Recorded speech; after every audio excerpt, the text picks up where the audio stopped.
வேண்டும். ஏதேனும் வரும் சுவாமி, எனக்கு 2 வரங்கள் வேண்டும்.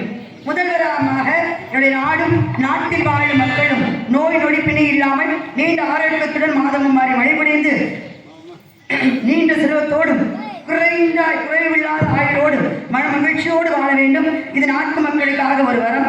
2வது வரமாக 2ஆம் தாரத்திலே வந்தாலும் தரத்தில் வள்ளிதான் முதல் தரம் என்று சொல்லும் அளவுக்கு தெய்வயானி வள்ளி என்று சொல்லாமல் வள்ளி தேவசேன சமேத சண்முகநாதன் என்று எனக்கு முதலிடம் கொடுத்து என்னை ஏற்றுக்கொள்ள வேண்டும். வருதா கேட்ட வரத்தை தருகின்றோம். உன்னுடைய நாட்டு மக்களாகிய சீரிமடை கிராமத்தைச் சேர்ந்த பெரியோர்கள், தாய்மார்கள், இந்த நாடகத்தை கண்டுகளித்த இம்புட்டு தமிழ் உறவுகள் அத்தனை பேரும் எந்த ஒரு நோய் நொடியும் இல்லாமல் அனைவரும் 16 செல்வங்கள் பெற்று பெருவாழ்வு வாழ வேண்டும் என்று உடைய நாட்டு மக்களுக்கு வரவழைத்தோம். 2வது வரமாக தாரத்திலே 2வது தாரமாக இருந்தாலும் தரத்தில் முதல் கிழமை கட்டுக்கொண்ட வரத்தினாலே என்று முதல் பக்த ஓடிகள் தெய்வயானை வள்ளி என்று சொல்லி அழைக்காமல் வள்ளி தெய்வானை என்று